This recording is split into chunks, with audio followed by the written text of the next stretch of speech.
Mapagpalang araw po sa inyong lahat. Ngayon po ay araw ng Huwebes, 13 ng Marso. Pakinggan po natin ngayon ang mabuting balita ng Panginoon. Unang pagbasa. Pagbasa mula sa aklat ni Esther. Noong mga araw na iyon, labis na nabagabag si Reyna Esther. Dumulog siya sa Panginoon.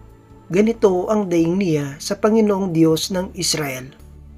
Panginoon ko, tanging ikaw ang hari namin.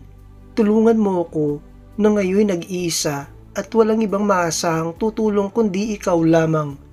Haharap ako sa napakalaking panganib. Mula pa sa aking pagkabata, narinig ko na sa liping kinabibilangan ng aking angkan na ikaw, Panginoon, ang humirang sa Israel mula sa dinami-rami ng mga bansa, at ikaw din ang sa panahong iyon ay pumili sa aming mga magulang upang maging iyong bayan magpakailanman. Tinupad mo ang lahat ng iyong ipinangako sa kanila. Alalahanin mo kami, Panginoon. Ipadama mo sa amin ang iyong paglingap sa sandaling ito ng kagipitan.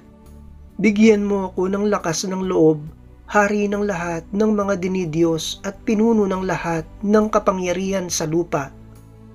Bigyan mo ako ng kakayahang magsalita sa harap ng leong si Aswero upang mahakit ang kanyang puso na mamuhi sa taong kumakalaban sa amin at sa gayoy mapahamak siya kasama ng mga nakikipagsabwatan sa kanya. Iligtas mo kami, Panginoon. Tulungan mo ako na ngayon nag-iisa at walang ibang maasahang tutulong kundi ikaw lamang. Ganap mong nababatid ang lahat. Ang salita ng Diyos. Salamat sa Diyos. Salmong tugunan. Nung ako ay tumawag, tugon mo'y aking tinanggap. Ako poon, buong pusong aawit ng pasalamat.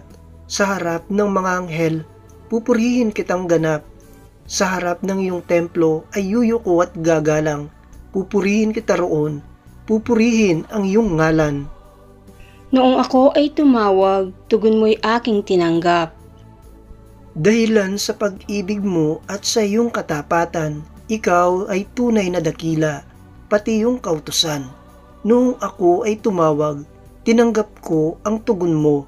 Sa lakas mong itinulong ay lumakas agad ako. Noong ako ay tumawag, tugon mo'y aking tinanggap. Naghahandang harapin mo, mapupusok kong kaaway. Ligtas ako sa piling mo, sa lakas na iyong taglay. Yaong mga pangako mo ay handa mong tupding lahat. Ang dahilan nito poon, pag-ibig mo'y di kukupas. At ang mga sinimulang gawain mo'y magaganap. Noong ako ay tumawag, tugon mo'y aking tinanggap. Awit pambungad sa mabuting balita. Diyos ko, sa aki igawad, loobing tunay na tapat. Puso ko'y gawin mong wagas, nang manauli ang galak, bunga ng iyong pagliligtas.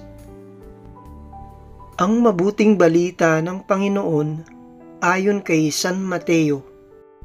Noong panahong iyon, sinabi ni Jesus sa kanyang mga alagad, humingi kayo at kayo'y bibigyan. Humanap kayo at kayo'y makasusumpong. Kumatok kayo at ang pinto'y bubuksan para sa inyo. Sapagkat tumatanggap ang bawat humihingi, nakasusumpong ang bawat humahanap, at binubuksan ng pinto sa bawat kumakatok. Bibigyan ba ninyo ng bato ang inyong anak kung humihingi ng tinapay? Bibigyan ba ninyo siya ng ahas kung humihingi ng isda?